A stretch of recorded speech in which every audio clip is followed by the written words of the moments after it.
Well, it's a beautiful morning right here in the city of Lagos where we're broadcasting from. And of course, we welcome you to VOP this morning right here on Voice of the People Television. My name is David Edwin, and of course, this beautiful morning, we have so much lined up for you, and we definitely would serve you the best way we can, because with us, you have more than a voice. Today, we'll be looking at very interesting conversations that has been trending all across Nigeria. Interestingly, former Vice President Atiku Abubakar, David Mark, others call for exit from fractured PDP to build anti-Tinubu coalition. Interesting conversation. That is what we'll be talking about today. And of course, secondly, we'll be looking at the emir that raises alarm as soldiers abandon posts during terrorist attack in Kwara. Interesting topic indeed. You know, we have to extract today on Voice of the People Television, VOP. This morning, I am Fina. Okay, Chiku. Also on our radar today, Kenya courts verdict challenges FG's respect for rule of law and legal director. And this actually borders around the IPOB leader Nnamdi Kanu and his rendition from Kenya. Kenyans are saying we are not aware of how that man actually left our country back to Nigeria. So we'll X-ray this also as the legal director of IPOB have come up also to challenge that particular word or the way the Nigerian government pushed, or in some people's language, they say he was being kidnapped, he was being moved, you know, illegally from Kenya back to Nigeria. Those are the major topic of conversation today. We have other interesting trending stories that we'll be looking at also during this program. Before we proceed, we'll kindly, ask you to visit the website. If you've not done that, there you have fresh and trending news. And the website is www.vop.ng. There you get fresh trending stories. And also you can go on YouTube at Voice of the People TV. There you can click on the notification bell and also subscribe to our YouTube channel for you to be able to know when we're live, for you to get other informative, educating and entertaining show come on your screen. And on other streaming media platforms, we are at VOP TV Live. Then we have a number, because with Voice of the People, you have more than a voice. I have a number you see scrolling on your screen. Make good use of that number. Call in during this program and subsequent programs. Send us a 1-minute video of yourself reacting to any topic of conversation that tickles your fancy here on Voice of the People Television. And talking about trending stories, interesting one indeed, as the President Bola Tinubu announced the launch of a scholarship scheme for students from the Organization of Eastern Caribbean States, the OECS. And he said that this particular scholarship is set to begin next academic year. Scholarship through the tertiary institution. Here, the people from, St. Lucia can come into Nigeria and school in any of our prestigious, universities, free of charge. That's FOC. Speaking at the joint press conference with St. Lucia's Prime Minister Philippe Pierre Ilay on Monday, Tinubu described the initiative as part of a broader cooperation framework between Nigeria and the OECS.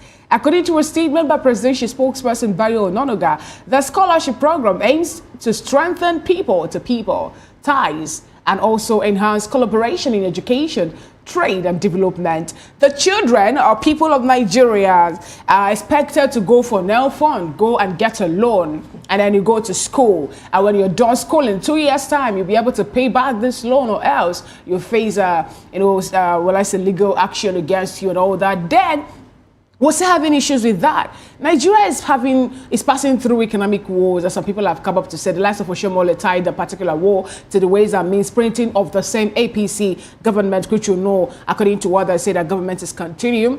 And we know also the fact that insecurity is bedeviling the nation. These are challenges that we're having, cut across all borders, all broad, we're having these challenges. And our president, in his magnanimity, let me use that word, decided to go to St. Lucia and promise Philippe Pierre that by next academic year that people of OECS can come down to Nigeria and they will have free education through our tertiary institution. Nigerians are not having free. They're paying, we have to pay back this money, you have loan, you understand? Then foreigners or people who are from, it's just like you have your children. and they are home because they cannot pay school fees. Right. And then you're picking your neighbor's child and say, come, I'll train you, I'll see you through school. What is really happening? If I'm to ask, what is really happening? Well, that seems to be the major question, what is really happening? And a lot of persons have come out to, talk about these scholarship scheme by the president. And the way they put it is from the angle of domestic need versus foreign aid. As it stands, there is the conversation surrounding Nigeria wanting and longing to get some good amount of funding around Africa and of course across the world when it comes to FDI. But interestingly, there is a major economic constraint in Nigeria. So if the Nigerian economy is grappling with inflation and unemployment, and then the president in his magnanimity decides to grant scholarship to the students of St. Lucia, where interestingly we're supposed to be getting funds from, then one would wonder how else does the president want to shove up the economy and help the economy do better? If we're looking at getting in foreign funds and wanting to use that to beef the economy, that also might just be another way that the president should be looking at, not the way of scholarship for students of these country. And the question now would be, is this whole conversation about just that scholarship? There is also a video I saw yesterday where the president was given the highest honor of the land in St. Lucia, and I dare say that was a major honor on the path of the president of St. Lucia. But then again, let's look at it from the conspiratory theory that a lot of persons have been pushing out there. A couple of months ago, we hear that in Malta, there is a blending plant for crude oil that is owned by Nigeria, allegedly though. But they've also come up with this conspiracy theory saying, is this another Malta in, of course, in prospects? Is this one that Nigerians should be worried about?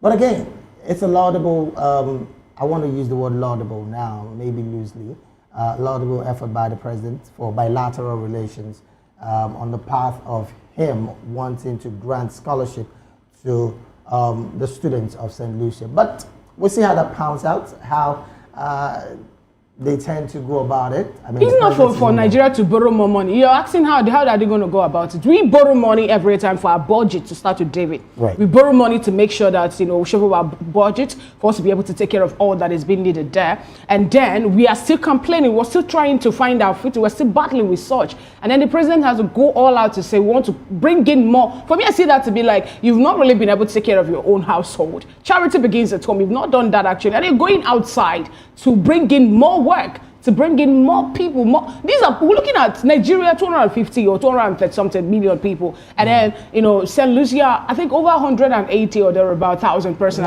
Imagine, and then you're going there to tell them to come to Nigeria. You want to grant them free education, scholarship through tertiary institutions. Some quarters have said that this looks like a major distraction on the part of the presidency from identifying and, of course, going to solve the pressing needs of Nigerians. And that can't be far-fetched, because when Nigerians are grappling with high-level inflation, unemployment across the country, then it becomes worrisome that at this point it seems like the president, who say, I feel your pain in his last broadcast, is not doing something visible to ameliorate the situation of Nigerians. But we will definitely be keeping our eyes on all of these and, of course, bring it to you as we move on. Let's get to another trending story that did made around yesterday. Interestingly, students of the Polytechnic, Ibadan, has taken to the streets to protest the renaming of their institution after the late former governor of Old Oyo State, Omodolu Olunloyo. Governor Seyi Makinde announced the name change on June the 26th during a commendation service for Olunloyo at the Obafemi Awolowo Stadium. The describing him as the school's pioneer, rector, and a patriotic technocrat who contributed significantly to the state's development. However, the move sparks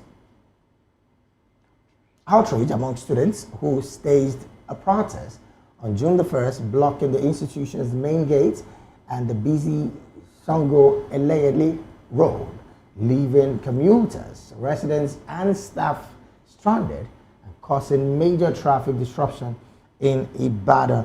Well, I saw this yesterday, and I could only just say that the governor did what some people would say would be very laudable in recognizing the contribution of the late Olunloyo Omolulu, who a lot of persons have said that was a major person when it comes to growth academically in that state. But the question now would be, at what expense can the institution manage this? How can the institution better engage with their students and the bodies, and of course ensure that their voices are heard, even though, would I say, they also have the right of inclusivity, so letting them know this is the reason why we're changing the name and all of that. But again, there are questions surrounding the implication for sin over these kind of relationship between students and government. So a lot of distrust has choked the Nigerian space, and there's a major trust deficit that needs to be addressed on all fronts, really. But looking at the fact that the students have raised their voice about also not just the renaming, but the poor, support given to the school by the government. It's not about this administration alone. Let's put that out there. The past administration as well did not really live up to expectation when it comes to students in that particular institution. But I think it's about time that, yes, the students and of course the governing council of the school plus the government should come to a round table and have a very good conversation. I mean, it's about sitting down, conversing together, and getting it right whenever we're getting it wrong. That's my position really in all of this. First question I asked when I saw the story is, what really happened? Why is it that the students of the Ibadan or your Polytechnic actually protested? What are they protesting against? And then someone said something to me. They're protesting poor welfare, and they are also protesting the fact that their school also is not really the way it should be. And the next question I asked was, why is it that after 1983, because that was when the, Olunloyo happened to be the first governor of the old Oyo, right. Then, recall that was what happened when it served briefly between October and December 1983. Why is it now that Seyi Makinde, will take the initiative to say, let's rename this Polytechnic after this man? But honestly, what really happened? It's a laudable one, really, if you ask me. For me, I mean, there is no better time than now to do what is right. I don't really see because there are past governors that have, of course, passed through that state and did not do same. So if Seyi Makinde at this point is saying, this is laudable for me to, this is about time for me to do it, it's laudable, I must say. But now that the students are protesting, protesting is one that should be taken with all seriousness. Have a conversation with them, just like I said earlier. Let's have a roundtable conversation that will be sane enough between the students, the governing council of the school, and of course the government. If not that the government we have, or the people within the power, or the corridors of power in Nigeria are reactive, instead of being proactive, that would be better for us. Because, for example, one of the students there, said something about the fact that they are talking about the fact that their buildings in school are dilapidated, and someone is coming up to say want to repaint the main gate, repaint some other structures, maybe have a touch, on the auditorium and all that, because they want to celebrate Oyo State at 100 years and all that. They do have their centenary celebration to do. We also saw that Seyi Makinde also mark a particular amount of money for the renovation of the governor's lodge, and also even cultivation of flowers, and giving just the whole of Oyo a new face for that particular celebration. And if the governor actually decided to take this initiative, go back to school, he must have thought about renaming that particular polytechnic after this first governor of Old Oyo. Yeah. 8 years he was there. And within the 8 years he was there as the governor of that state, He's still there. He's still there. He's still, but he said it was going to elapse anytime. So Right. he is still the governor of the state.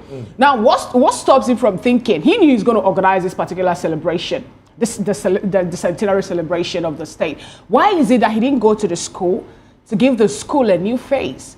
Set some structures. I don't know if you get what I'm saying. Do so many other things and have the students have faith in his government, and have the students also have faith in the fact that the person that they are renaming their school after at this point in time actually brought them something to hold on to or something to look to before the renaming will come in place. But no, he didn't do anything for them. You just move out to say you're renaming this school to be this. And they're protesting. I believe today to be second to the protest. In a little bit of defense to the governor of Oyo State, I'm talking about Governor Seyi Makinde, he cannot be everywhere. That's why he has Commissioner for Education, who should be saddled with that responsibility of giving a major facelift to that institution, even before we get to this point of wanting to have it as part of the centenary celebration. Looking at the fact that if the commissioner is not doing his job, that's on the part also of the governor to call him to order. But I mean, wanting to say that he's responsible, yes, he's responsible for everything. I mean, truth be told, because the moment he gives, of course, the budget is shared to all of the commissioners to go and execute.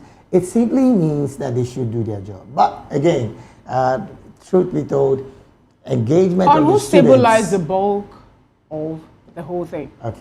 Oh, okay. Now you know who he is the one at the center of this discussion. Yeah, with all due respect to him, he's executive governor of that. He's the number one person in that state. So if things are not going right the way it should, we hold him responsible. If things are going the way it should, we also applaud him. So that's what I'm just trying to say this morning. But anyway, I believe that I learned that Oyo State Transport Management Agency, they were actually, I think they were not overzealous yesterday. They decided to tell motorists and commuters, please use another road, because students have blocked this particular road, saying that people cannot pass through. I was expecting to see tear gas. It was managed well. I was expecting to see tear gas as usual, usage of lethal force to say leave the federal road, leave. But it's like the government are becoming aware of the fact that Nigerian youths are not docile anymore.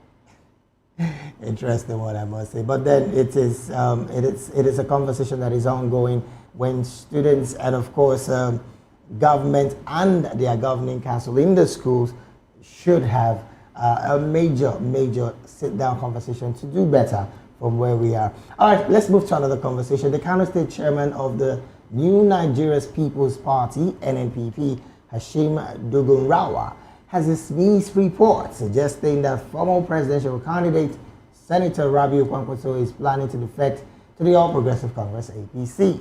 In a telephone interview on Tuesday, Dugunrawa described the rumors as baseless, but acknowledged that their widespread circulation highlights Kwankwaso's significance, influence in Nigerian politics. You cannot overemphasize this particular fact that Rabiu Kwankwaso of Kano State is a force to reckon with in the politics of Nigeria, particularly in the north. The fact that we hear before now some rumors here and there that allegedly he is the reason, or he was the reason, why the former chairman, now the former, of APC, I'm talking about Abdullahi Ganduje, did resign. He was the reason. But those, of course, were unfounded rumors and allegations. But of course, there's now this clarity to it that he's not defecting to the APC. I mean, it's just goes to say that Rabiu Kwankwaso's significance in the north is a major determinant to the fact that, yes, the political center in the north, where alliance, of course, shifts frequently, and the strategy of the NNPP to want to stay, maybe as a single party, to consistently fight on when it comes to the elections in Nigeria, might be a very strong one, or they will be joining the coalition.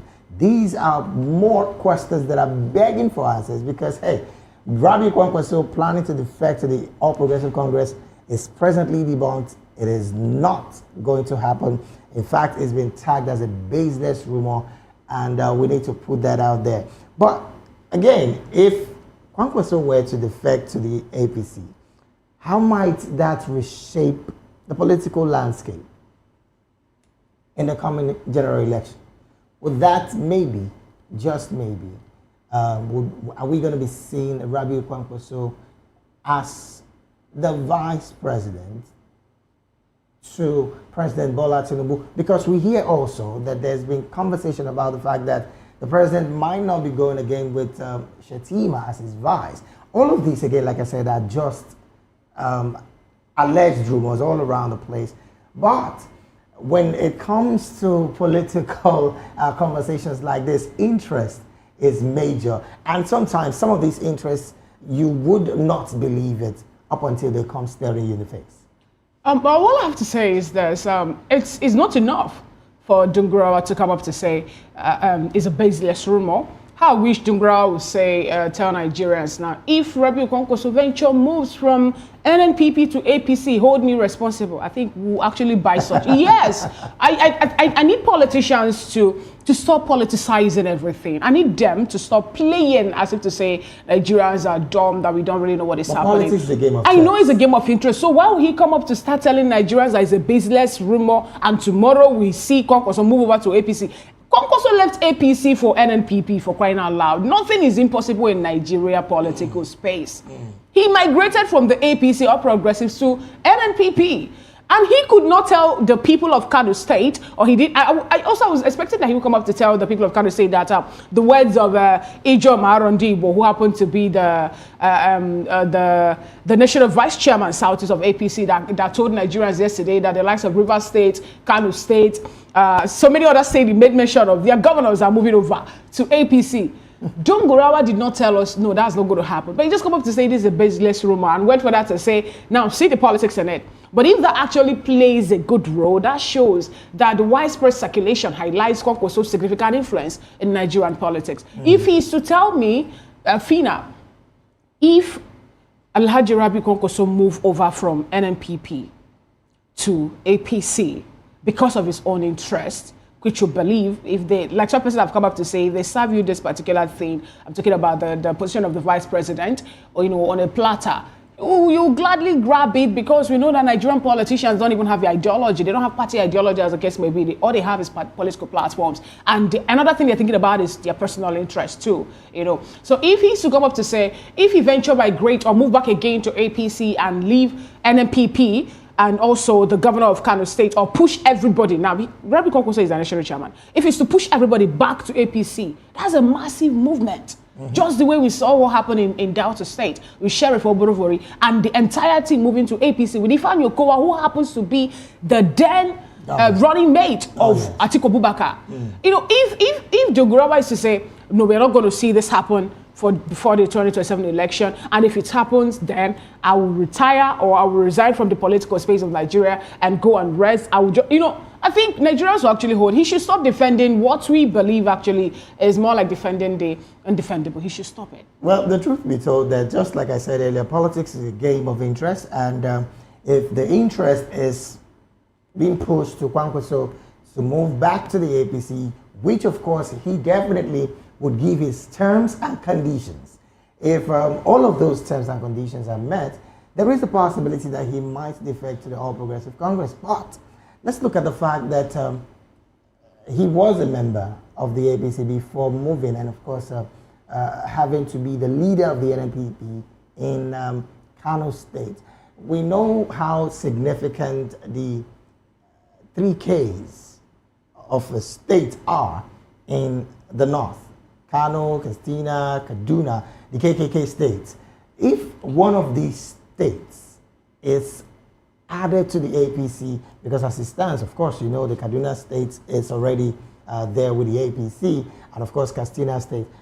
If the last case should move, that's like a landslide assumed victory for the president in 2027. But This, I don't really think so, David. These are conversations. You know why I don't think so? I don't really think so. 2027 in prospects. That really. one single individual is moving to another political party does not determine the number of votes people from that state actually will contribute, or the number of votes that are going to cast on the day of the election. Besides the presence and the influence. Have you also forgotten the fact that him and his boy, or rather him and his second, the person he brought into power, also are having issues? They have been a loggerhead all this while. The Kwankwaso movement is having issues with the Gandujia movement, as the case may be.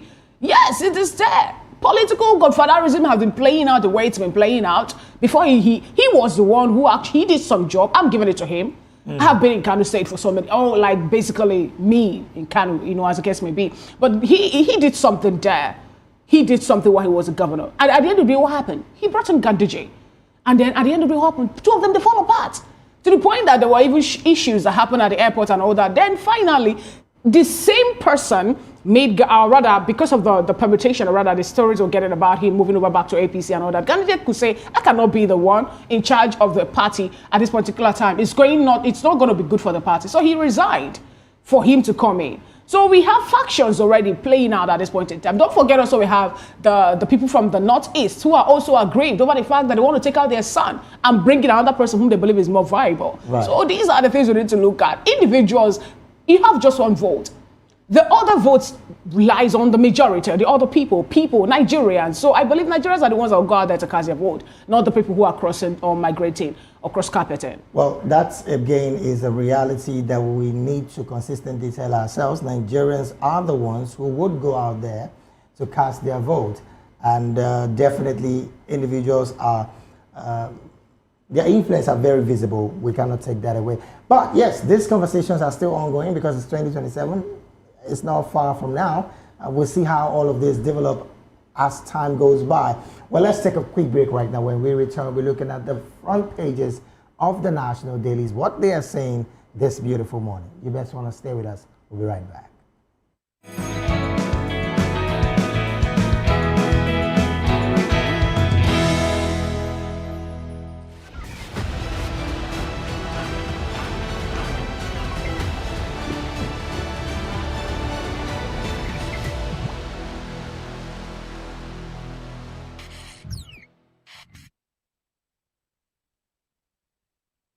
Welcome back. It's still VOP this morning on Voice of the People Television, and we have to take a quick peek on the cover page of the national dailies. And before also have the Daily Independent, the Vanguard newspaper is here too, the Daily Trust, the Nigerian Tribune, this day Guardian newspaper also made it to our table today. And I would like to start off from the cover page of the Daily Independent newspaper.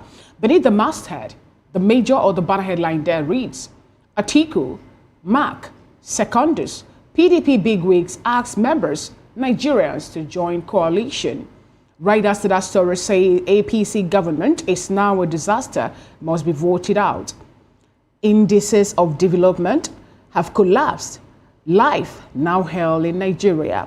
Coalition not threat to APC, says Dalori, ruling party's AG chair. The story is on page 29 of the Daily Independent newspaper. Infrastructure is most persuasive advancement of leadership. That's coming for Tinubu. I'll take that again for clarity purpose. Infrastructure is most persuasive advertisement of leadership.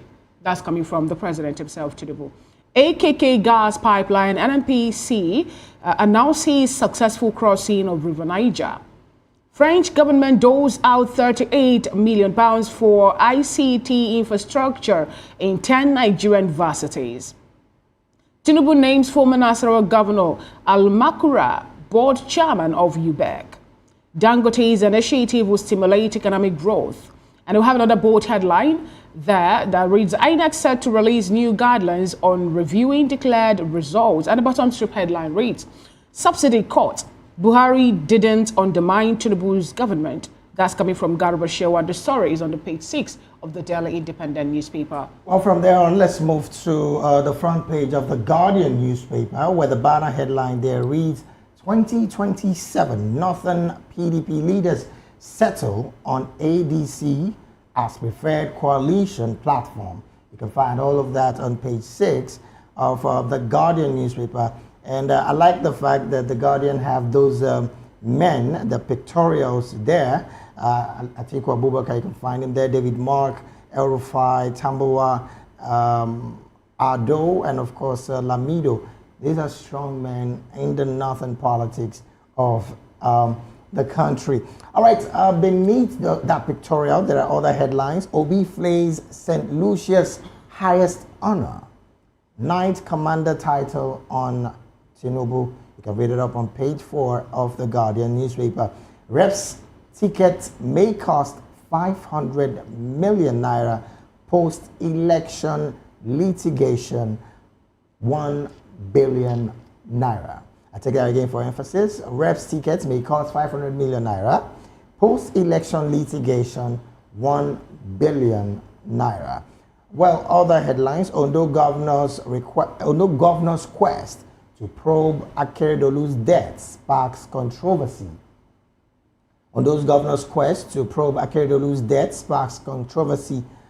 You can find that on page 7 of the Guardian newspaper. Other headlines, because of our time: Rivers, Lagos, worst heat as court clashes claim 1,686 lives in 5 years. Omokri places 3 million bounty on ex-users threatening Obi's wife, children.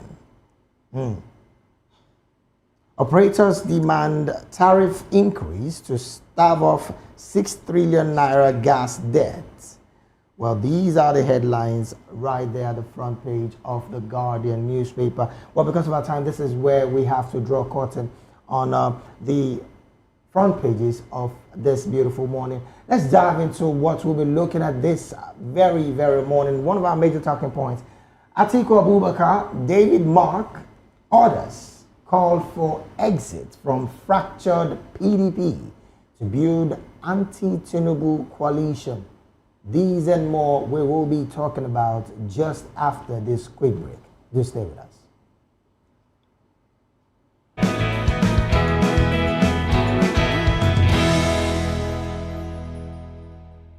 Are you ready for the extraordinary? Something big is happening on your screen. Introducing VOP TV. Now streaming on SLTV channel 264. From breaking news to captivating conversations, news analysis, giving you all sides to the story. We break in-depth discussions on the issues that matter, from politics to sports, entertainment, and lifestyle. VOP TV on SLTV channel 264. Join us as we redefine what television means to you. Voice of the People Television, VOP TV. Now you have more than a voice.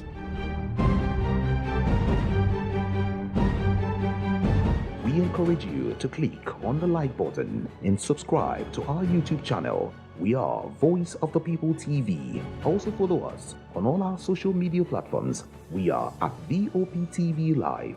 Visit our website www.vop.ng for fresh and trending news. Also watch us live on SLTV channel 264.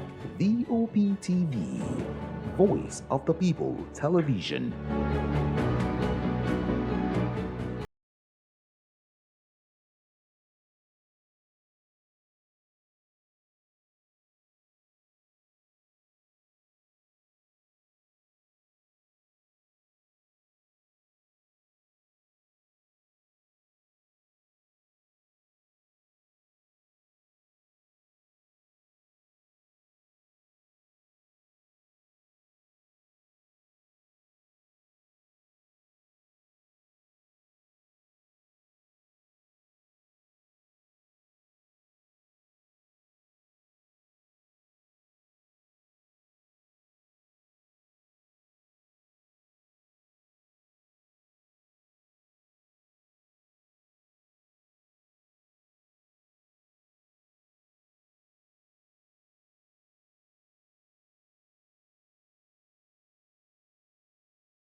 Everybody keep watching Voice of the People.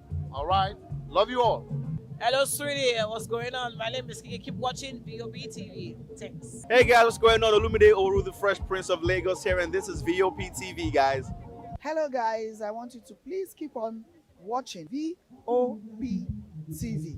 Ladies and gentlemen, my name is Hafiz Oyetoro. Please keep watching VOP TV.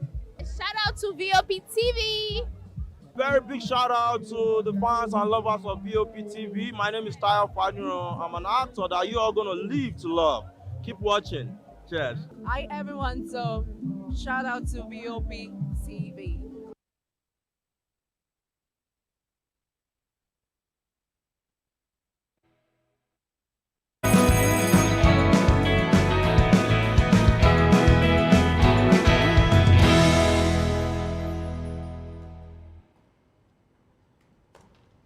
We're glad to have you back. It is still Voice VOP this morning right here on Voice of the People television. Let's get to the main conversation proper.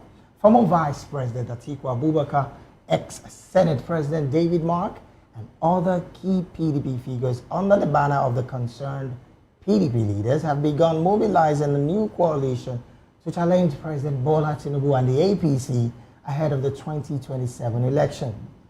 In a closed-door meeting in Abuja, they criticized the PDP's disunity and weak leadership, arguing it can no longer effectively oppose the APC. The group, which includes Chief Tom Akini, blamed both internal party crisis and APC governance failures, such as economic hardship, insecurity, and repression for Nigeria's worsening condition. Their move comes despite resistance from PDP National Chairman Bala Mohammed. Well, joining us right now in the studio to make sense of these story and more is Barrister Darlington Agumo, who is Voice of the People TV's in-house political affairs analyst and, of course, a legal practitioner. And, of course, joining us also in the studio is Mr. Tokwe Balogun, Lagos State governorship candidate for the AAA Action Alliance. And joining us from our Bini studio is Dr. Bright Onovio Kuko. He's a medical doctor and, of course, a public affairs analyst. Well, gentlemen, a very, very good morning to you. Good morning. Good to have you join today's conversation. My pleasure. All right, let's get to it almost immediately. I'm going to start off with you, Barrister. Interestingly, the conversation around coalition and defection from parties is what is gaining the momentum in the Nigerian political space. First off, what's the general overview of all of this? And then looking at the fact that PDP before now was started one of the strongest party across Africa, has become what a lot of people call the toothless opposition. What's your overview, Barrister? Yeah, it is expected that what is going on now will eventually happen. I mean, the decision is the best for them because Wike and his paymasters, they believe that if they destroy the PDP, they won't have any opposition. But they never knew that there is always an alternative somewhere. Now, what they did in PDP have made it possible for all the big wigs in PDP to wake up from their slumber. I'm sure they never expected that these big names will now identify with the coalition. Barrister, how come the big wigs allow the people or the party itself to continue having the internal wrangling that led to the people now migrating from it? Isn't it a slap on the face of Atiku Abubakar and then the David Mark, Secondus and others who are calling for a coalition at this point in time? Why couldn't they, knowing that there are big wigs in that particular party, help in putting the house in order? There's no way they would have made it. Going by the powers behind Wike, there's no way they would have rescued PDP. It's not possible. Barrister, where were these big wigs when Wike was buying tickets for the persons or people who are actually a part of PDP as a party? As at that time, it has not gotten to this level. PDP was not involved as at this time. It was when Wike now went to work with the APC that they now realized what was going on, and the power behind Wike If it was the wiki alone, of course, you and I know that he wouldn't have gone this far. So you're saying that the president is bigger than all the big wigs you just made mention of? If that's what we're going to go by? With the power of incumbency and the resources available to him, yes. All right, let's bring this conversation straight to Mr. Tokwe Balogun. You are, before now, I don't know if you're still in of course, your party. I'm talking about the AAA, that's the Action Alliance. What's your general overview of this conversation of defection? And knowing for a fact that, yes, you're a politician, and of course, you ran for governorship during the last election. But the part of defection, a lot of persons have said politics is a game of interest. From your perspective, do you think that the PDP, as it stands, is a toothless party? Well, no party is toothless. At least we have 1, 2, 3 people administering the party, and they will always protect one interest or the other.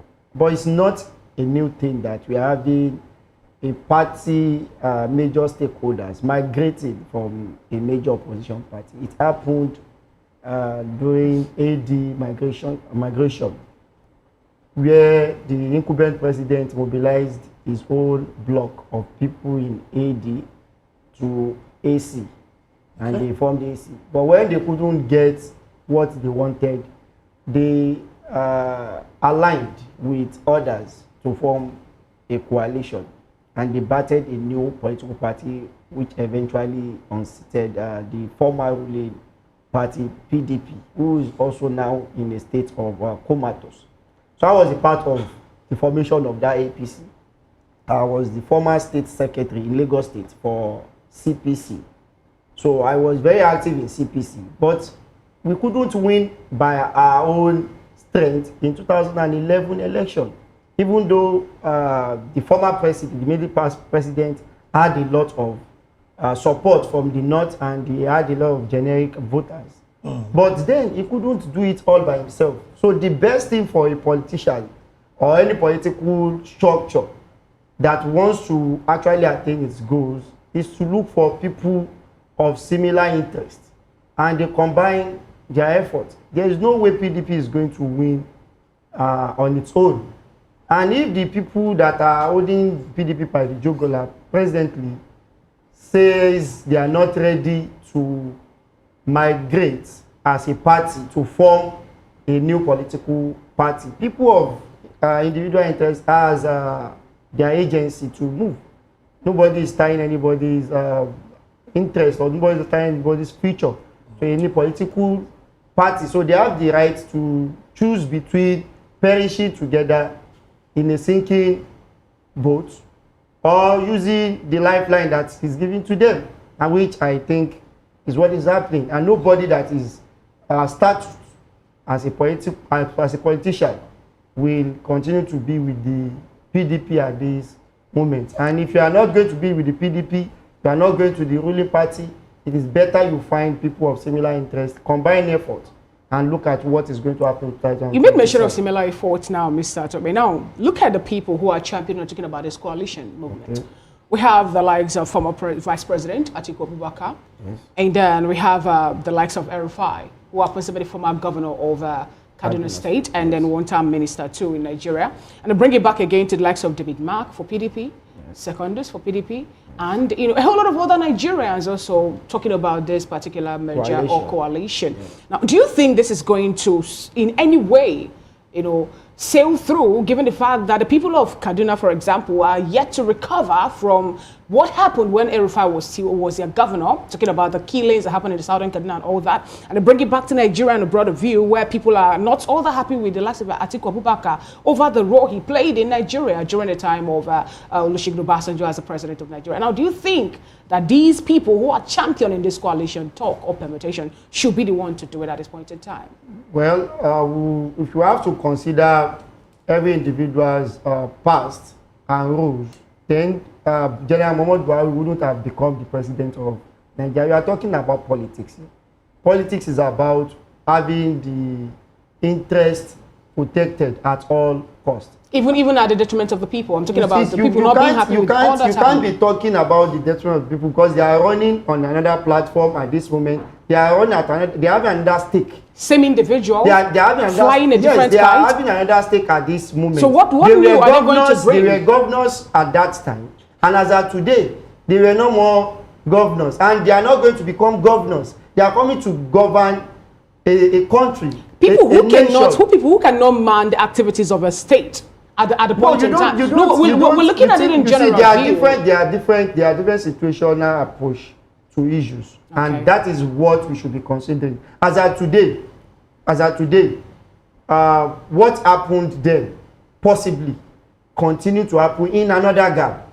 So that is why we need people to just save us from what I tagged the mafia king. So can you call this now a saving grace for Nigerians, where we have the former governor of Lagos State becoming the person who happens to be the president of Nigeria at this point in time? In the words of Rhodes Vivo, he said something about how over 10,000 persons have died in the north and all that. We're looking at a man whom some person have come up to say made Lagos. Now going back to Nigeria and Nigerians. I think it's very, very wrong and it's very, very insulting to Lagosians to say somebody made Lagos. Okay, so help us walk through that place. I'm happy you're here actually. I think we have been making a kind of assumptions a whole lot of time, and through those assumptions we have been coming up with assertions that were very, very, very, very wrong.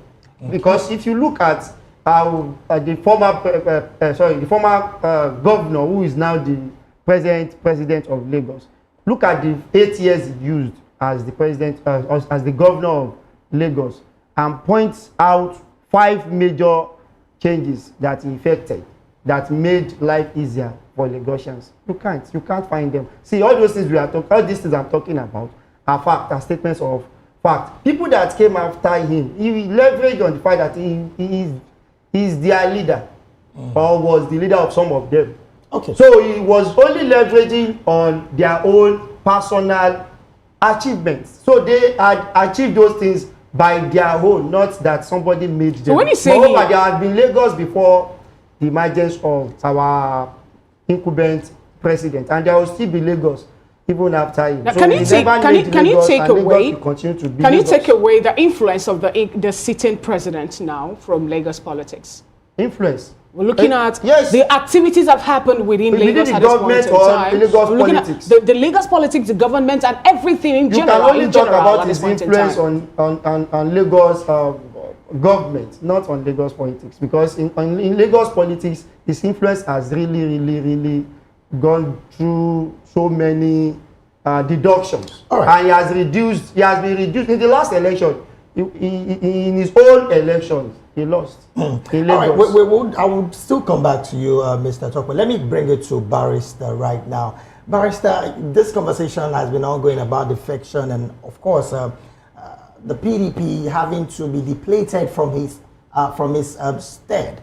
Looking at the fact that 2027 is close by, what's the impact from your perspective? What do you think the impact of all of these departures would have on the political landscape of Nigeria going into 2027? You see, the only thing that is constant in life is change.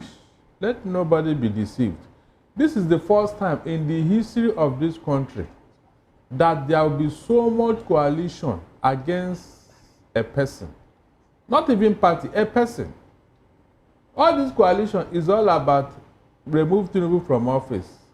Not a APC as a party. It's all about Tinubu, because from all indication, he claimed to be the Alpha and Omega. He hijacked the judiciary, the legislature, and even his own party. And people are looking at it and say, what is all this? What is all this? Even APC people, they cannot even talk. I bet you most of them are so happy with this coalition. They are looking for somebody to save them from Tinubu's hand. APC members, they are not happy. Because this man have decided to be all and all. And if anybody can deliver them from his hand, they will be so happy. So I am not shocked or surprised. I knew it will happen. I've said it before. Again, Barrister, the question I would like to ask you before I move straight to Benin or Oka, our station in Oka, is the fact that there is the individual ego and interest and idea of these individuals who are coming to form this coalition, wouldn't it be an issue going into 2027? No. If you look at the people involved and how they're going about, you will know that that ego is dead in their life. They are came for a rescue mission. So I don't think there's ego. They even appointed some principal officer without any rancor. You know, they have appointed Aregbe Shola, David Mark, and Abdullahi. Oh, did you hear any noise? No. But Barrister Darlington, when you talk about us not hearing any noise, in 2012, 2013, Nigerians actually, according to what you do tell us on this table, were served a dummy about the change that Nigerians needed. And then with that particular talk about change, PDP was ousted to have APC introduced in Nigeria. And now everybody is talking about a political merger, a possible coalition, and all that. And you know, and at the end of the day, we have a particular liner that runs here that says that we're coming unprepared. How prepared do you think that these people who are chiming or talking about this coalition are for them to be able to pilot the affairs of Nigeria as a nation, knowing fully well that, according to what Oshunwole said the other day, a whole lot of things actually have gone wrong? Do you think that just 2 years is enough for them to come over? And what actually do you think they're going to bring to the table? Fina, you cannot teach an old woman a dance step she knows too well. These are old horses. They've been there. None of them is a greenhorn in politics. None of them. Remember that PDP was there for 16 years. Can you say the same thing also for APC when they come over? And, you know, recall that the persons who actually formed the APC were also old persons in politics. No. We have the likes of the present president. We have the likes of Buhari, who actually was once a head of state in Nigeria, and so many other persons who migrated from PDP and other political parties to form the coalition also. If you check very well, APC came into office through propaganda. It has been exposed, so they have nothing else to lie to the people now. Nothing. Nigerians later realized that Tinubu lied to all of them. They deceived Nigerians, and that deceit has been exposed. So it will be difficult for them to tell another lie to Nigerians. That's the difference. But the people that came together now, go and check. They are coming together to rescue Nigeria. It's not as if they are coming there for any ulterior motive or whatever. Okay. After all, they have been so quiet and all that. They retired and kept quiet. But when things are getting out of hand and Nigerians were asking questions, don't we have elders? Where are the PD people that was there for 16 years? Are they going to allow this to continue? That was when they woke up. All right, Barrister. Let's move both north and south. Let's move from there and go straight to our Orca studio, where we have Engineer Fimba Ajeku. Engineer Fimba is a fellow with the Nigerian Safety Engineers, member Nigerian Society of Engineers, and of course member of the Anambra State Anti-Corruption Strategy, ASNAG, and public affairs analyst as well. Engineer Fimba, a very good morning to you. Pleased to be here. All right, now I understand, yes, you've been following this conversation, and one question that comes to mind is the fact that coalition is not something new. I mean, even the APC did come together to get to this point that they are. The question now would be, first of all, what's your general overview of these people coming together, their ideology, their personality, and all of that? Is this not going to also be a hindrance? That's on one part. Secondly, do you think that these coalitions would find the light of the day without a mole coming amongst them to possibly destroy what is not even built as it stands? Yes, thank you very much for having me. Frankly, the objective of the coalition, I want to say, is very much timely, and sincerely, Nigerians need someone to get to do something about our situation currently. And it's unfortunate that over the time, the different parties have been trying to put themselves together, but they've been, having some internal ramblings. It's very sad that they are coming at this time. However, there could be, light at the end of the tunnel. Sincerely, the coalitions are coming up with the intention of salvaging Nigerians. And I think they must look inwards and see that they bring somebody who can fly the flag. The last elections, general elections, have shown us that their candidates but there is a candidate. So we should be able to, have a very clear, that the difference is very clear, that the candidate should emerge, which Nigerians in numbers look forward to. We're really, really optimistic. So the coalition coming up at this time, I think they need to salvage Nigerians, and Nigerians deserve such. I'm still going to stay with you, Engineer Fimba. There is a conversation surrounding the fact that some persons have said that if, as we say, some Nigerians are happy about this coalition, how then is the governors of some states still jumping ship to the APC? Isn't the governors also understanding the reality of what is happening across Nigeria and, of course, around their state? What is the reason behind cross-carpeting to the APC? Is it that the APC has all that a politician need at this time to stay relevant? Or what is your opinion on this? Yes, just like you said, relevance is also very top on political, in all politicians' menu. On their menu list, they feel that at every point in time they need to remain relevant. However the case may be, it might not turn out very, very nicely, it might not turn out very smoothly, but I think APC is providing them on a platform where they could remain relevant. If you look across board now, what's happening currently, you find that some key persons have made themselves so relevant. However, they might belong to a different party, and then they become relevant in the ruling party currently. So politicians have seen that, oh, this is the way to go, that we need to continue to remain relevant. So they jump ship. And then if you're in PDP, you jump to APC, because right now, APC, which is the ruling party, they call the shots, and they make opportunities where they give you soft landing when you come in. So I think that's what they look at and say that, okay, we have to jump into APC and let us see what we can do, and at the same time remain relevant. Talking about relevance now, Engineer Fimba, you made mention of the importance of this coalition or this possible talk about major at this point in time to being a better way for Nigerians, for them to regain that which I think they've lost for some time now. Now, look at the individuals, like my colleague Larry pointed out, individuals who are championing this movement. I made mention of El-Rufai, who are possibly former governor of Kaduna State before now, and the likes of Atiku Abubakar, and every other politicians.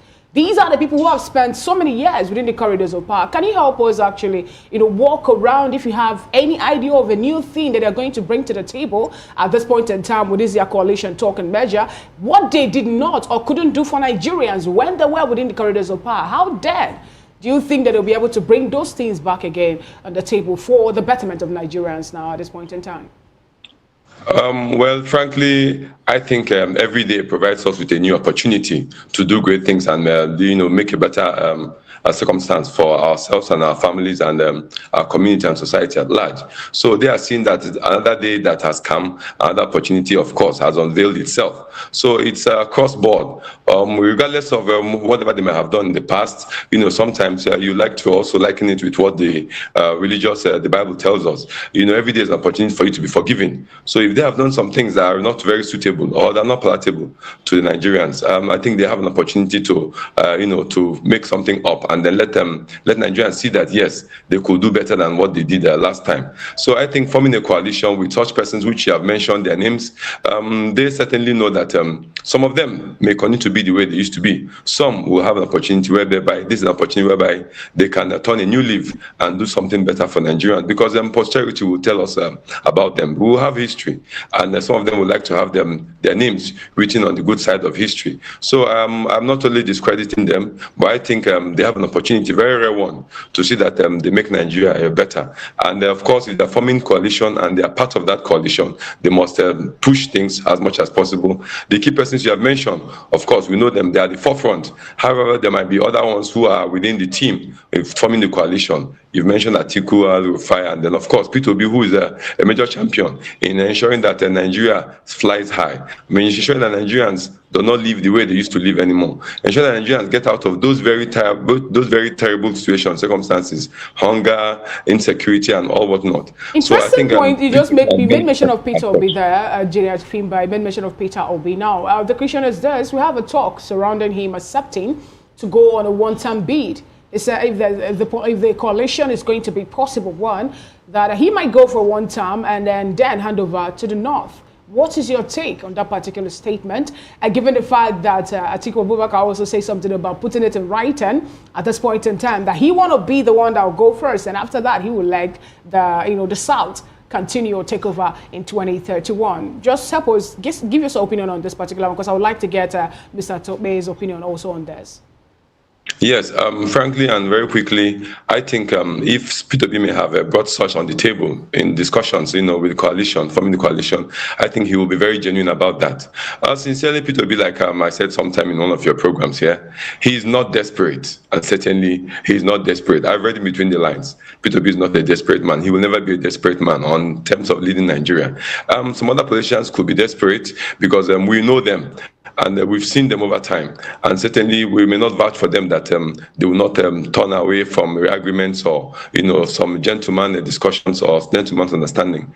I think what happens presently is that if people like Atiku comes first before P2B goes in, then Nigerians will be disappointed. But I think if P2B comes in on board and then gives Nigerians the pathway, teaches, regularizes the best practices, and the institutions are strengthened, and the country gets a better direction. Even if Atiku comes later on, it becomes difficult for him to go back to business as usual. So I think P2P should be offered an opportunity in the coalition so that Nigeria can have all in every direction. Thank you. Now, let me get your opinion on that, Mr. Tebo. Well, I would be routing for any candidate. I'm a politician. I know there are processes to doing things, and they will come to round table to talk about the larger picture that many people are not actually seeing, and every factors will be considered. So you don't just look at the media and some, let me say, some supporters' voice to talk about a coalition that has so many things at stake. So you can't go to the poll by 2027 to go and joke, act like jesters, not understanding the Nigerian political structures. They are going to place every factor on the table. Then if at the end of the day they needed to go for primaries, they will go for primaries. Whomsoever emerged should be fully supported. But the challenge we have presently, in fact, when you talk about even President Buhari, that people who eventually saw a lot of lapses in his governance, add some things that you can point to as his personal achievement through his tenure. Because there are some people there are some go-to people that you can report into or that can call his attention.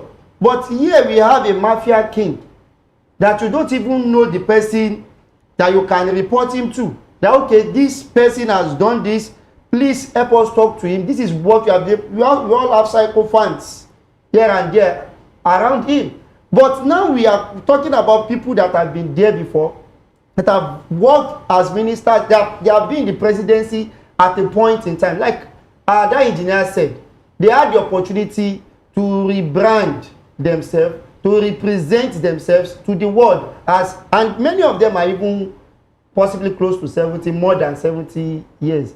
They are the verge of setting their final records for history to quote. So I think as of today, nobody should be over vilified, and nobody should be over honored. Let all of them come together first. Let them talk about what they want to do. Let them map it out. Then, if they are able to agree on a gentleman basis that this is our candidate, then let them form a very strong force behind him. Then if they couldn't do that, they should just establish a democratic process where they go to the primaries, somebody emerge, and at the end of the day, we all rally behind that person. Then we follow the manifesto when the person eventually wins. Okay, now I'm going to come to Barrister. Barrister, interestingly, the spokespersons of the president have consistently been talking about the economic reforms of President Bola Tinubu and, of course, infrastructure development set aside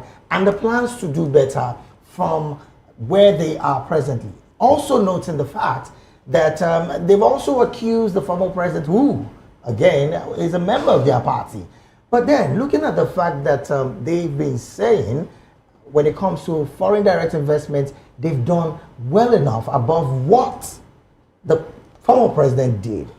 Would you say that the President Bola Tinubu's administration, as it stands, might get the full nod of most Nigerians based on the antecedents of past experience when it comes to coalition in the country?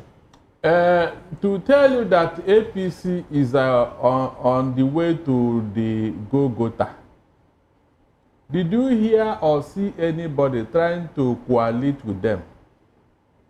Have you had any major party coming to say, look, I want to be part of APC? No, it's all about one man. Defection as well. Sorry? Defection as well. But they've been defecting. Hold on, I'm coming. The people that are defecting, my dear, they are featherweights. None of them can do anything. If Tinubu is out of the picture today, you and I know that. If APC loses in 2027, that will be the end of APC. These other people now, they will find their way back to their roots. That will tell you that ab initio, Tinubu did not build APC. Because I didn't see any other person, anybody that can say, okay, I am working with Tinubu, I am a strong voice and all that. Look at what is going on. He will choose who to appoint and then who to remove on his own without reference to the party structure. Is that what you call a party?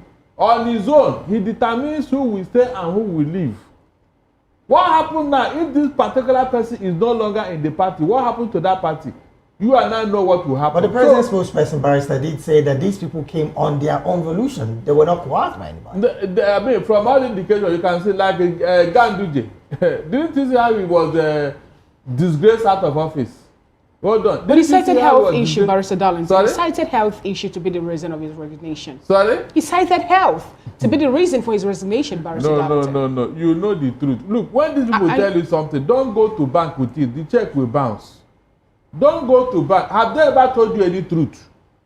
Tinubu in particular, has he ever told you one single truth since you know him?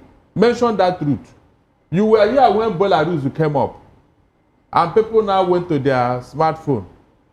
And they threw picture of the man now surface. Is that a truthful president?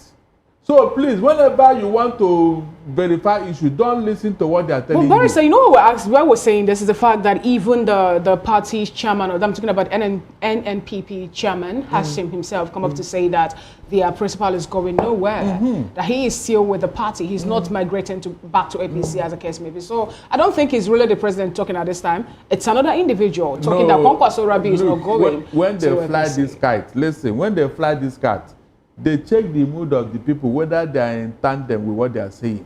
If you now support it, they will not implement it. They flew a cat, if not, why Kwankwaso? Why him? After Ganduje left. And you know, Kano is very important to APC. You know very well. All right. So they are looking for a strong figure in Kano who will give them that Kano vote. Well, Barrister, is that not what's playing out here? Because of our time. Then that of Wike is already in reverse. So the man is scheming, but he forgot that he is up against some big wigs in the other party, their coalition. Look at the names. These are strong forces in their own right. I don't see how Tinubu will beat all of them. It's not possible. Oh, well, we definitely put our eyes on all of this. Let's just dive straight to the other conversation because of time. The Emir raises alarm as soldiers abandon posts during terrorist attacks in Kwara State. This will be our next conversation after this break. Stay with us. Yeah. Does he want them to face?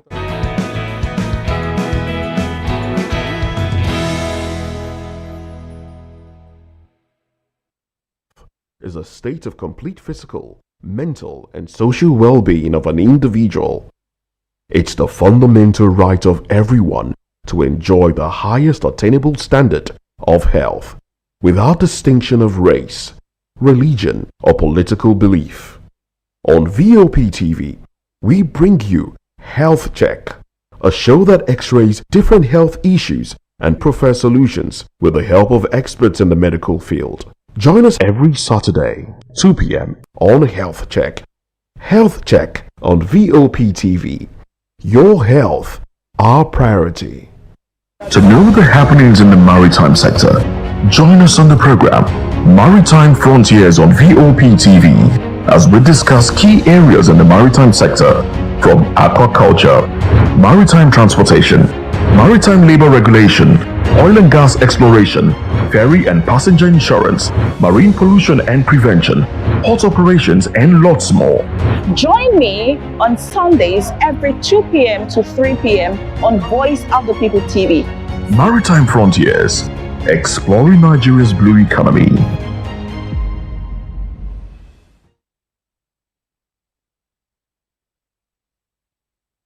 In a world where truth is the ultimate power and opinions scream the loudest, it's time to wade through the noise. Hunger no get tribe! Hunger no get religion! And scan the human interest and trending topics that matter. Stay tuned to The Issues, your plug to the stories making the buzz, from politics to science and technology, social justice, and more. Let's tackle the tough questions and expose the truth. The Issues on Voice of the People Television. Don't just react, understand.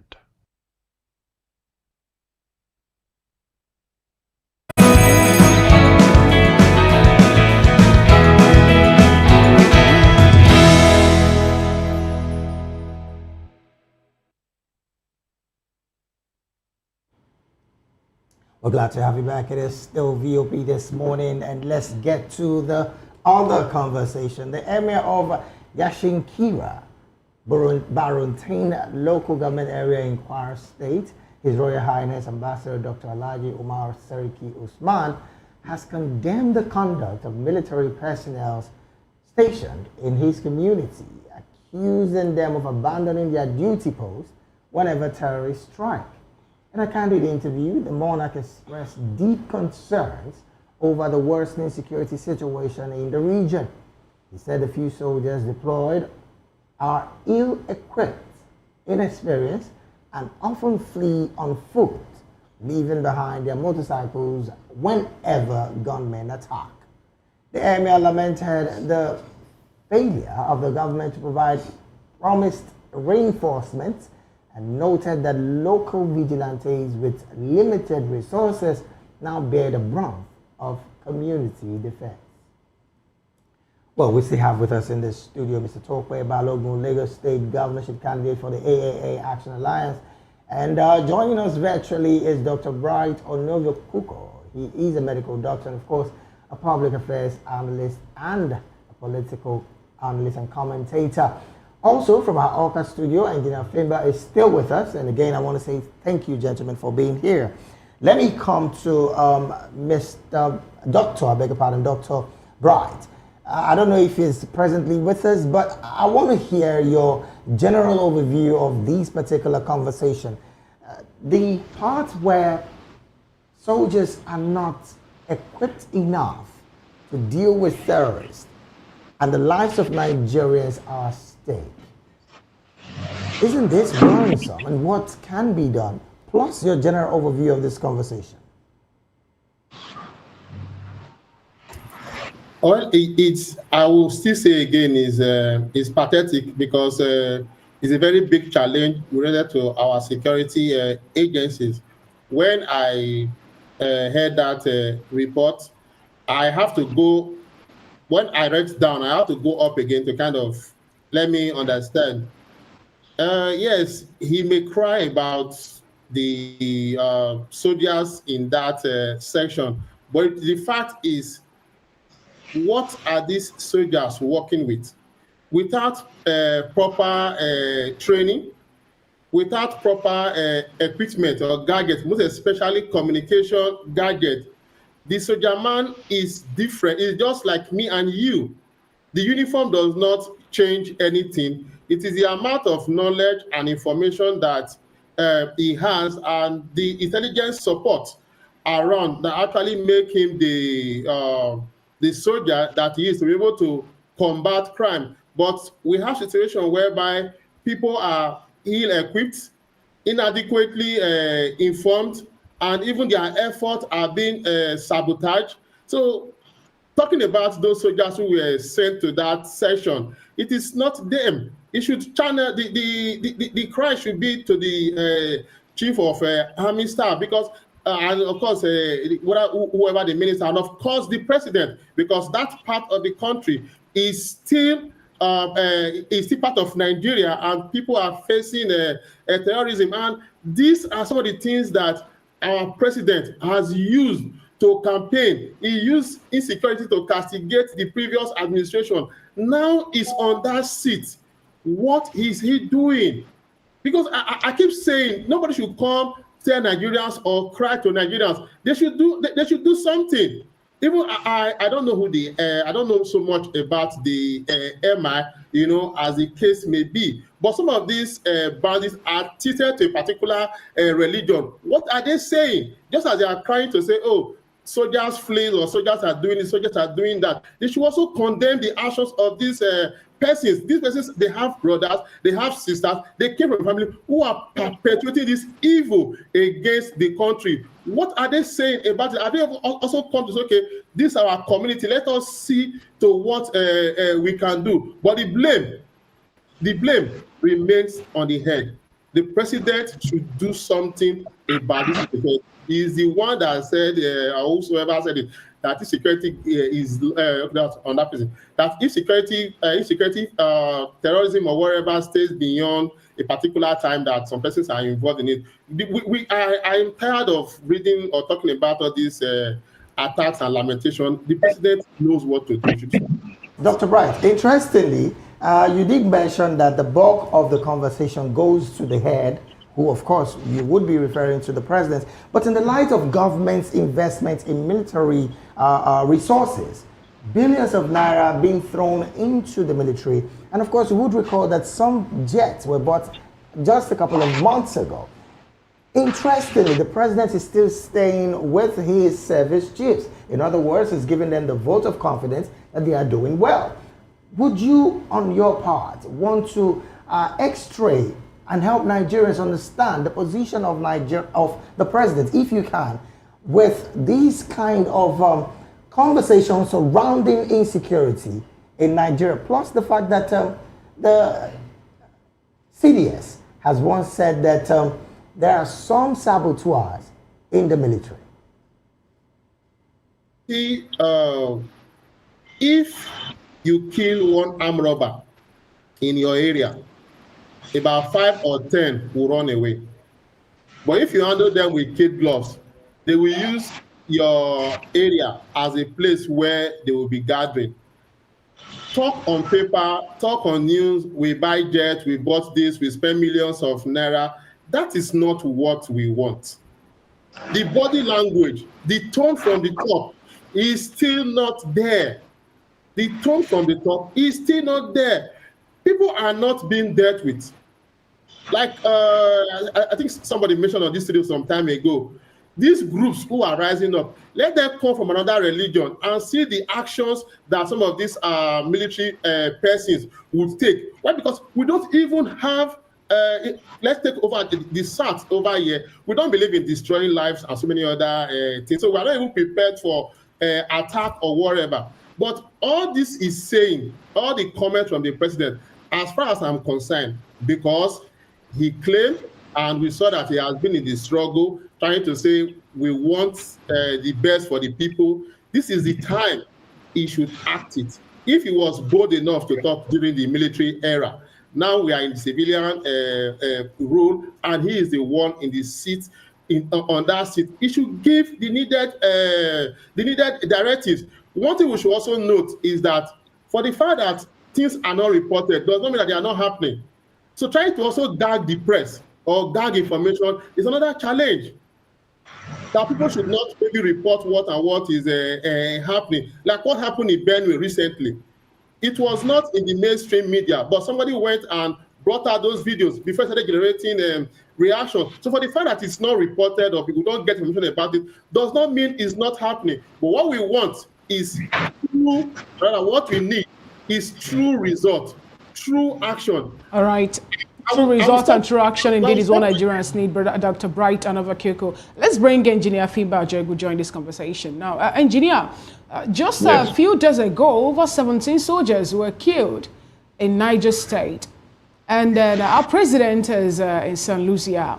You know, he embarked first on a 2-day visit, working visit, and the other ones happened to be vacation. And here, an emir of a particular local government is saying that the soldiers being assigned, or military personnel being assigned to his village, they are ill-equipped. and you know they have motorbikes and motorcycles to ride on, and you know they are not even will I say exposed enough for them to be able to mount the terrain and all that, and they always run away whenever these people who have been causing carnage or killing or mayhem in the community actually arrives. And few weeks ago, we have a video of a peace deal between the government of a state in Nigeria and a notorious terrorist member or a kingpin, a bandit kingpin now. And this particular person was so vocal about saying, if you keep on calling us terrorists, you keep on terrorizing the nation and all that. And we also saw in another, same state, I'm talking about a particular state again in the north, where people are being reintegrated back into the society. And there's provision for free education for these people from the level that they want to start from till, you know, tertiary education level. Do you think that these military personnel who decided to save their life first should be blamed at this point in time, given the fact that the emir made Nigerians understand that they don't even have they're not even well equipped for them to face the bandits that we know, according to an intermediary now, a person who have actually turned himself to be an intermediary between Nigeria and the terrorists. I'm talking about Sheikh Ahmed Gomi, telling Nigerians about the sophisticated weapons of these people and how they operate. Are we going to blame the persons who started to save their life first on this table? Yes, I think sincerely the military has been turned has turned a tradition whereby we hear stories of military personnel fleeing rather than confronting terrorists. They are fleeing. Sincerely, we must take the bull by the horn. And if this continues, it becomes a norm. And when it becomes a norm, I fear sincerely, God help us, the worst case is coming. When there's a commanding officer who sends his personnel in front to confront terrorists, and he does not equip them, he does not give them the necessary incentives, I think he should be court-martialed, fired, dethroned, whatever is going to be necessary, deny him of all his salary and all the allowances and pensions and all that. Then I think they will sit up. You don't put soldiers in front of a combat and you ask them they are not equipped, and you ask them they are not well incentivized, and they should face terrorists who have dedicated their lives to die. I think such a commanding officer, wherever it's right to the top, should be fired, sanctioned, and then all necessary paraphernalia that he or she deserves should be denied him or her. It is very appalling to hear that, first of all, I must tell you that I doubt that this case that the Emir is presenting is true. I doubt it very much. But if in any case it has been confirmed that it is true, I think the commanding officer should be fired and court-martial. Very, very much necessary. Now, if you're to court-martial the commanding officer of Engineer Fimba, just recall that it wasn't up to 1 or 2 weeks when we heard from COS that he is moving his camp from Abuja now to Benue State over the killings happening in that particular state. And boom, hold on, Engineer Fimba, within his own, where he was, before his eyes, over 200 persons were killed. Even with the presence of our chief of army staff being in that particular state, carnage still happened. So who are we going to blame for that one that happened in Benue State with his presence there and the sophisticated nature of the weapons that we learned that they also have in that state because of the single man who moved his camp to Benue State? Sincerely, you don't have to worry ahead who's to blame. The commanding officer is squarely to be held responsible. It is not about playing games. We're playing with the lives of our soldiers, whom we have funded over the years with our funds, the funds from the Federal Republic of Nigeria. These funds are not just to be thrown away, and the soldiers are equipped in accordance to our laws, the laws of the Federal Republic of Nigeria. Who are the terrorists? Are you playing games with terrorists or what? We should release the worst cases of our soldiers on the rules of engagement. Let them wipe out totally all these terrorists. Because when you continue to breed them, I'm telling you, I'm afraid the worst part of it is coming, where we'll all be held hostage. So the soldiers who are empowered by the law and the Constitution of the Federal Republic of Nigeria are playing with terrorists, I'm telling you, it's very, very appalling and very, very sad. Thank you so very much, Engineer. Commanding officers should be held responsible and punished. Okay, let's take it back to the studio here. Mr. Tokwe Balogun, interestingly, this conversation, you've been following it from the onset. And again, he did say something that some quarters have said already, that the allegation by the emir seemed to be so unfounded. It might just not be true. But if it's true, it speaks to the preparedness of the military as against a community that they've gone to protect. What's your position with all of this when it comes to the preparedness of the Nigerian military? A military that over the years have been seen as a strong bane to help in some African countries hold their own when it comes to democratic stance. It's now the same military that is not having any firepower to stamp away terrorism in a country like Nigeria. Well, for me, I think security matter is everybody's concern, and because if you are not secure, nobody is going to stay in an environment that is not secure. So, no, you shouldn't say the Emir's claim is unfounded. Even if it's happened just once, it is much more to be concerned about that soldiers had to run. But then you can't blame the soldiers because bravery is not equal to suicide. You can't go and commit suicide and say because I'm brave. No, that is foolishness. And if you now look at the factor that made them to run for their dear life, then we have to now consider the layers of security. These terrorists did not just appear all of a sudden. They marched from point A down to their final destination before they eventually executed their mayhem. So I think the security architecture is really, really porous now. It's not being found one thing because there are people that ordinarily should have mixed up with these terrorists of a people that should be feeding back the soldiers or whatever department that is in charge of getting information as espionage. So there is no espionage. Are they telling us they just moved and caught them on a yacht? And they should be moving into a deadly trap. That is just supposed to be the design. But here we have no intelligence gathering, no anything. Are they saying as we were passing through the whether forest or bushes or whatever, nobody saw them? And when they were seen, what is that method of passing information ahead of them getting to their location, so that at the end of the day they meet their water lose? So these things are to be looked into seriously. Whose interests are these terrorists fighting for? And who is protecting their interests from our own end?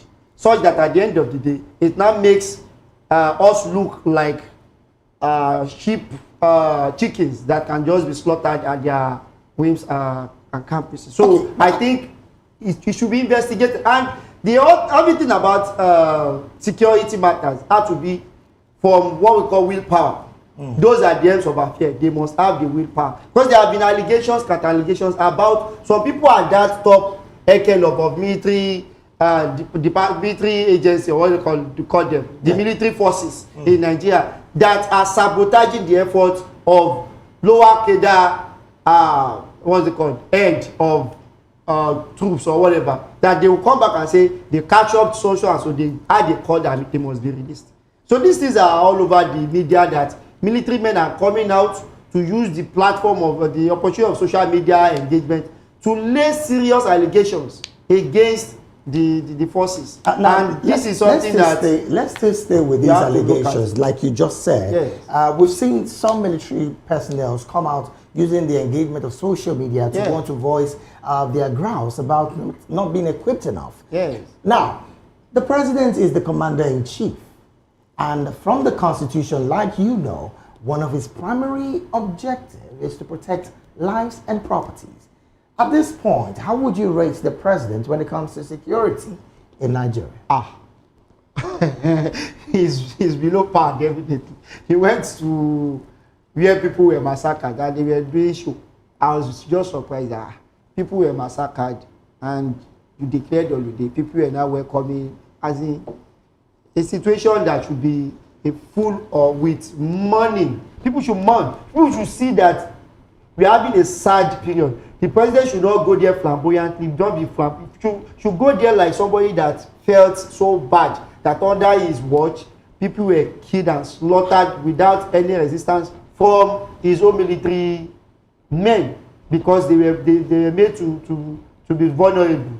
So I think these things, like if you say rating, I've told you, he has performed far below expectation. Even when we've spent trillions, because we have a report that says from August, last year, 6 months ago, we spent trillions.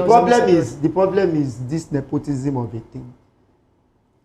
If somebody is not performing, if you sack 2-3 people, court-martial them, deal with them, nobody that is going to be appointed will want to go and face disgrace out of office. That is how it had been in the past. Do you think that will ever happen? Do you think that that this is how it particular had been? thing But that's why I say it's about the willpower. It's about the willpower. See, in governance, I had the opportunity to be under the tutelage of the late Lateef Jakonde. For a good 2 years, I was one of his proteges at his residence. And we asked him questions, and we asked him how he was able to achieve so much within a few short period he was able to use to be the governor of Lagos State. And he told us one of the things that made him to be very, very successful is the willpower, that when he got there, he had the willpower that he was going to do this at all costs. And if not for that willpower, he wouldn't have been able to build the type of schools he eventually built and change the course of schooling in Lagos, education generally. And he was able to do those things even with the Miaga resources he had the willpower. And then contentment is another key word he used.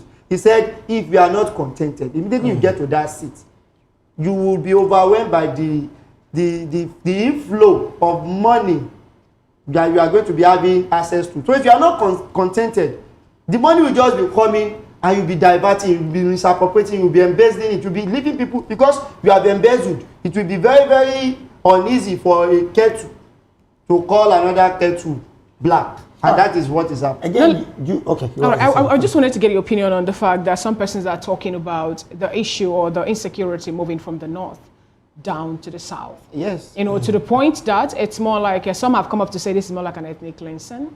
And then other people are tagging it something different, land grabbing and all that. It's not ethnic cleansing. This thing is all about amassing more. See, even when you look at the West, they are moving to create walls in countries where they see they can tap their resources. So are we seeing the same thing now? I'm telling you, it's all about resources. People are claiming lands because there are different things in different. When we were in primary school, almost all the states were listed, and every state had one mineral resources or the other that are untapped, and people are claiming more lands to tap them illegally, and they are using the frontiers of the terrorists, whatever, to cover their tracks so that they can continue to do whatever they are doing. So it's about resources. It's not about any ethnic cleansing. Why they go to kill people in the mosque?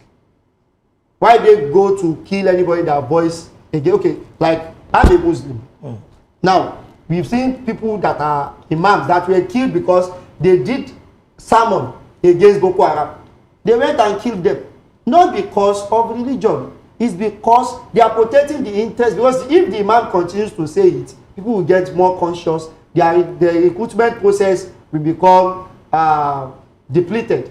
And at the end of the day, they have to shut every mouth that is trying to stop them from their evil acts. So this thing is all about people claiming lands so that they can get through whatever they are establishing colonies here and there. And at the end of the day, we've seen on media where they are flying things out of Nigeria unauthorized.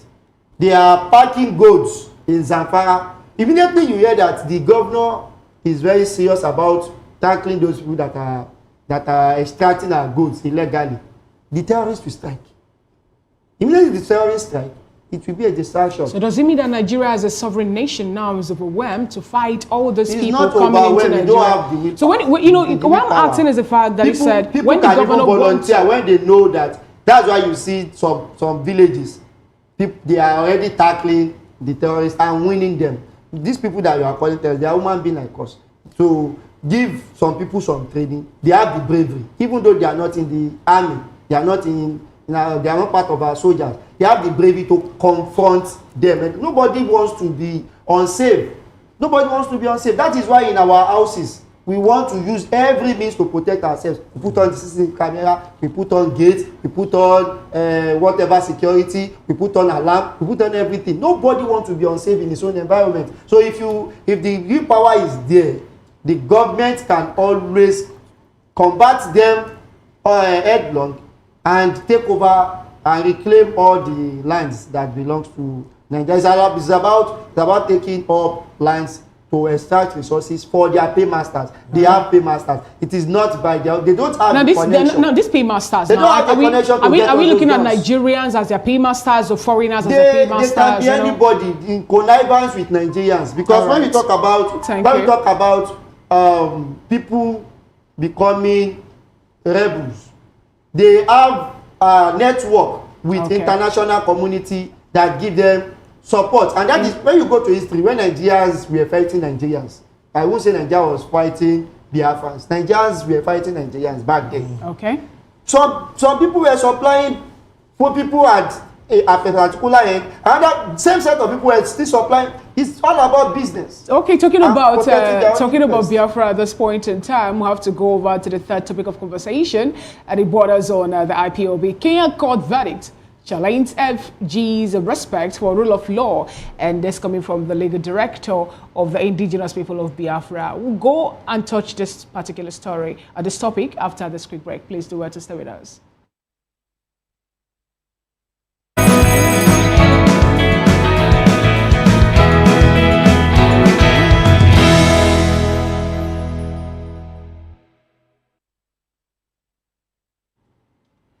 Welcome back. It's still VOP this morning. The indigenous people of Biafra, IPOB, has urged the federal government to comply with the recent Kenyan High Court judgment, which declared the abduction and extraordinary rendition of its leader, Mazi Nnamdi Kanu, as illegal.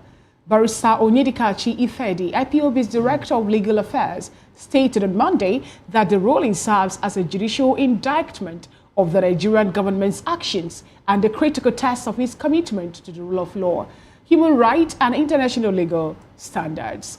The Kenyan court ruled that Kanu's 2021 arrest and transfer to Nigeria violated multiple legal provisions, including his right to liberty and due process under both Kenya and Nigerian laws, as well as international treaties. We still have with us in the studio Mr. Tope Balogun, Lagos State governorship candidate for AAA. And then beneath there we have Barrister Dr. Bright Onyoverkuko, who is also a public affairs commentator. And then in Oka we have Engineer Fimba Ajoegwe, fellow of Nigerian Safety Engineers. Thank you so much, gentlemen, for being with us thus far. Now, let me start off with you, Engineer Fimba Ajoego. You've listened to what Ifedi said about, the court's judgment there in Kenya and how he expects Nigeria to uphold the rule of law, talking about the extraordinary rendition of Nnamdi Kanu in 2021 here from Kenya back here in Nigeria. What do you have to say about this particular statement of this particular man? Yes, you see, sometimes you think that certain judgments can, be overlooked, but with time, the real, the outcome, gets to become what it really should be. Frankly, the extraordinary rendition of Kalu, Mazi Nnamdi Kalu, has over time been condemned by several quarters. And however it was done, perhaps the Kenyan government may not have been aware at the same time, and their rules within their confines of their country has been, broken or has been abused because there's kind of desperation from our country and the government of the Federal Republic of Nigeria. The recent judgment and the case that has been passed, I think is a welcome development, and we may not like it as much, but I think the federal government, of course, will need to review their own aspects of judgment in that regard, and then see that the rule of law, of course, as much as possible, is followed. Because when you thwart it at some point, at some time, maybe not immediately, but in the nearest future, it comes out, especially when you're dealing with other countries. Because sometimes the way your country handles things, and certainly the other country will never be the same. And they can handle them in exceptional ways, which, of course, may not be befitting when this kind of a case comes up, you expect that the government will collaborate together and continue to work along with you. But you'll be disappointed that over time, the true picture and the judgment will come out. All right, interesting one there. Okay, we have, I need to get your opinion just maybe in 1 minute about this particular one. Are we going to see, Nigeria as a government now comply with this particular recent Kenyan High Court judgment, given the fact that for some time now, the country have not really been, I'm talking about gaining better results in the countries that keep or uphold the rule of law. I think it was 2023 or thereabout that Nigeria ranked 120 out of 142, countries globally that does not really, keep to the rule of law. And I think our position is in 2023 also still at 23rd out of 34 in sub-Saharan Africa. Are we going to see the nation now uphold the rule of law in this case? I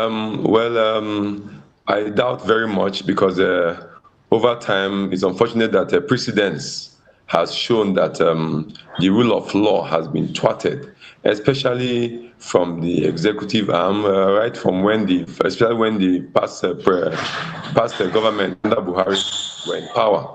You've seen that the rule of law has been thwarted, even if it was he has made pronouncement that the rule of law and all that, and then you see that they circumvent the rule of law, they circumvent our constitution of the Federal Republic of Nigeria, and at the same time you see that this now current government under the same party, APC, they also follow and toe the same line because they have seen that their predecessor or the previous government has done something not very much in line with the rule of law. They also will take advantage and they not want to set examples. So I believe when we have a new party who comes in, a new government which comes in, they will also learn to abide by the rule of law, actually in accordance with the law of the Constitution of the Federal Republic of Nigeria. So because these things has effects in long term, maybe in short term and long term. So it's very much encouraged that people should follow the law and it will give us because it's sustainable. Let's go back to the Benin studio and bring Dr. Bright into this conversation. Doctor, interestingly, the High Court ruling in Kenya also did compel the government of Kenya to pay Nnamdi Kanu a compensation figure to the tune of 10 million Kenyan shilling. And of course, that's about 100 and something million naira when you convert it to the Nigerian naira. My colleague rightly mentioned the implication of not obeying the rule of law when it comes to court judgments in Nigeria.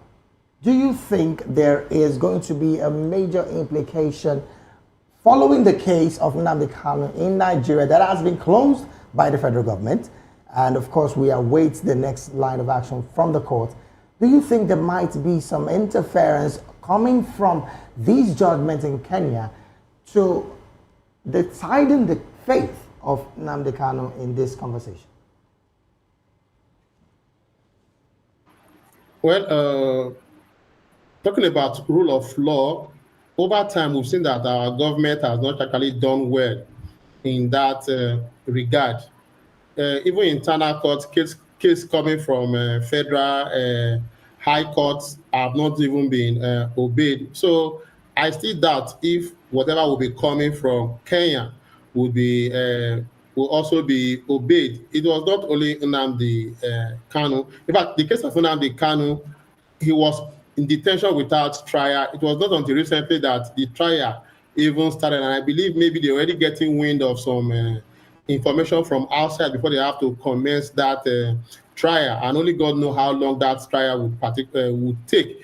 But so I just don't see them wanting to obey the rule of law because whatever law that has been, judgment that has been passed in Kenya, I don't know if probably under international laws or whatever, if it can be imposed on Nigeria. I don't see that one happen. So it's still left for the federal government to see if they want to obey that law. But I doubt if they will obey that judgment as the case, because Kenya is not Nigeria. They have their own reason for doing what they are doing. But the part of Kenya compensating, maybe they would have done more better trying to protect him from extradition illegally, which they failed to. Maybe that's why they are actually paying that, talking about that compensation. But for Nigerian government over time, we still see that whatever government, even at the highest level, still have the finger of the government in power in it. So I don't see now the Kanu's case to be a different one, as the case may be. All right, I'm still going to stay with you, Doctor. Interestingly, you just mentioned the fact that you're not so certain if that decision from the Kenyan government might influence the court decision in Kenya. Of course, these are just speculations that we are trying to put together and see if, in this conversation, we can make sense of all of it. Now, from your perspective, what do you think would be the potential consequences should Nigeria, when it comes to international reputation, should Nigeria not possibly obey the rule of law when it comes to human rights advocacy as well? Well, I think the international community have come to understand one thing, that some of these persons, whatever thing they do, is not was not caused by Nigerians. They were just acting on their own evolution, so they may not take the toll of it on Nigerians. They already know that a few Nigerians are the ones giving Nigerians bad image. Then they may need to look out for those persons selectively. They cannot use whatever thing the government has failed to do to be something that they would want to hold against other Nigerians. I would say that since the APC government came into power, we have had all these issues coming up. People being held in detention without the rule of law, probably without obeying the rule of law, because the persons are of national interest against them. We had, when Buhari was in office, we had the case of is it Ganduje, the national security advisor. What was that man's name? Is it Dasuki or whatever?